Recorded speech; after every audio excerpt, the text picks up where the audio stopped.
Most best in Tamil.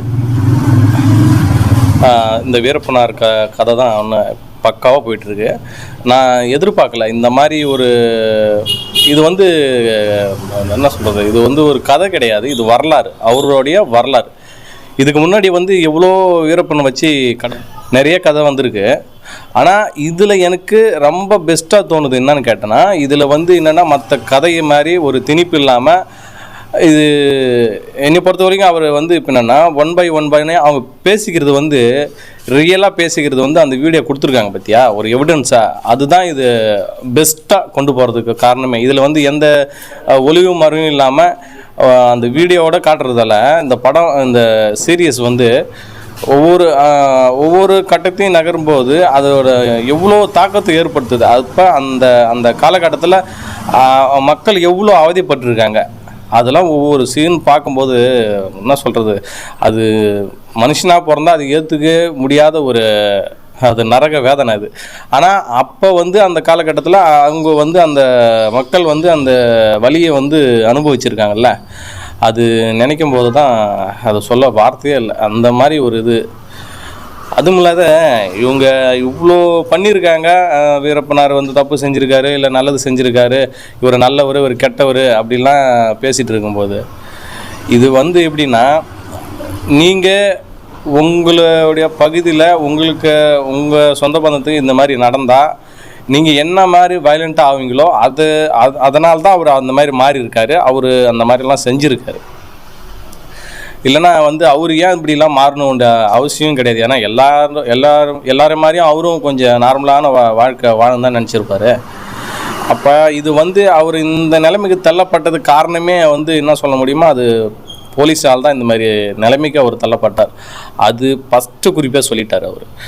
அதுக்கப்புறம் நடக்கிறதெல்லாம் அப்புறம் ஒன் பை அது எப்போயும் நடக்கிற மாதிரி தான். அப்புறம் என்ன பண்ணுறது, ஒரு விஷயம் வந்து அவங்க தவறுதல் செய்கிறாங்கன்னா இவர் தட்டி கேட்கணும், அவர் போய் கேள்வி கேட்க முடியாது. அப்புறம் அவங்களுக்கு அது தண்டனையாக கொடுத்துட்றாரு. இது சில பேர் சொல்கிறாங்க, அவர் என்ன செஞ்சிட்டாரு, அவர் போய் நேரடியாக அவர் பணம் கொடுத்தாரு, உதவி பண்ணார் அப்படின்னு வந்து சில பேர் பேசியிருக்காங்க. இப்போ கூட நான் சமீபத்தில் ஒரு வீடியோ பார்த்தேன், தமிழால் பேசியிருக்காங்க. ஒன் சைடு வந்து வீரப்பனாருக்கு ஆதரவாகவும் ஒன் சைடு வந்து அகன்ஸ்டாகவும் பேசிட்டு இருக்காங்க. அவர் என்ன செஞ்சார், அவர் உதவி பண்ணது நீங்கள் நேரில் பார்த்தீங்களா அப்படிலாம் சொல்லியிருக்காங்க. அவங்களுக்கு நான் என்ன சொல்ல வரேன்னா, அவர் என்ன செஞ்சார், அது கொடுத்தது என்ன எவிடன்ஸ் இருக்குதுன்னு சொல்கிறாங்களா, அவர் ஏன் அதை செஞ்சார், எதுக்கு செஞ்சார், அது தப்பு தானே அப்படின்னு தோன்றாங்க. நானான்றேன்னா அவங்கள ஒரு பொய் கேஸு போட்டு ஒரு 6 மாதம் உள்ளே தள்ளுங்க, தள்ளி பாருங்க. அவங்க தள்ளி பார்த்தா தான் அவங்க அந்த 6 மாதத்தில் அவங்க மன ரீதியாக அந்த மன உளைச்சலுக்கு ஆளாகும்போது தான் தெரியும். ஒரு மனுஷன் வந்து தப்பே செய்யாத போது அதுங்க உள்ளார தள்ளி அவங்களோட மனநிலைமை எப்படி மாறும். வெளியே வரும்போது சைக்கோ மாறுவான், இல்லைன்னா பெரிய ஒரு டெரரிஸ்டாக மாறிடுவான். அந்த மாதிரி ஒரு சூழ்நிலை தான் இன்றைக்கும் இருக்குது. நம்ம தமிழ்நாடு சிறைச்சாலை அப்படி தான் இருக்குது.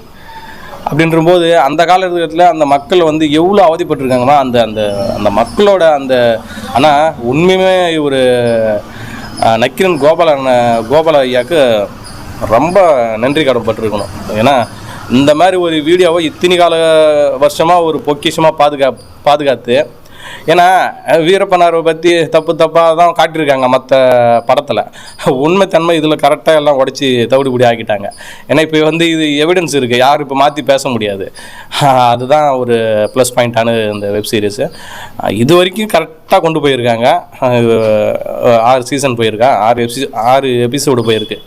இதுக்கப்புறம் ஒரு எபிசோடு எப்படி இருக்குமோ அதை வச்சு தான் இது ஃபுல் அண்ட் நல்லா எடுத்திருக்காங்க, பரவாயில்ல அப்படின்னு சொல்ல முடியும். ஆனால் இதுக்கப்புறம் எப்படி போகுதுன்னு சொல்ல முடியாதுல்ல. இது வரைக்கும் நல்லா எடுத்திருக்காங்க, எந்த ஒரு விஷயமோ தப்பாக எடுக்கல, கரெக்டான உண்மைத்தன்மை தான் கொண்டிருக்காங்க. ஆனால் போடுறாங்க டிஸ்கிரிப்ஷனில் இது யாருக்கும் எந்த பாதிப்பு ஏற்படுத்தலை அப்படின்னு. ஆனால் இது போகிற முழுக்க உண்மை சம்பவத்தை வச்சு தான் இந்த கதையை நகருது. அந்த மக்கள் படுற அந்த அவதி தான் என்னால் இதில் தாங்க முடியாத ஒரு விஷயமா இருக்குது. மற்றபடி ஏன்னா அவ்வளோ கொடூரம் பண்ணிவிட்டு அவங்களுக்கெல்லாம் அவார்டு, வீடு எல்லாம் கொடுத்து செட்டில் ஆகிட்டாங்க பார்த்தியா, அவங்களுக்கு தண்டனை இல்லை பார்த்தியா. அப்பாவி மக்களை வந்து தண்டனை அனுபவிச்சு இப்போ இன்னமும் உயிரோடு இருக்காங்க. அது அவங்களுக்கு இன்னி வரைக்கும் அவங்களுக்கு வந்து அவங்களுக்கு ஒரு தகுந்த தீர்ப்பும் கிடைக்கல. அவங்க போலீஸ் வந்து அவங்கள தாக்கப்பட்டதும் அவங்களால ஒரு சித்திரவதை அனுபவிக்கிறது, அவங்களுக்கு ஒரு தண்டனை கொடுக்கவே இல்லை பற்றியா, கடைசி வரைக்கும் கொடுக்கல. அதுதான் இதில் ஒரு வெட்கப்படுமான விஷயம்.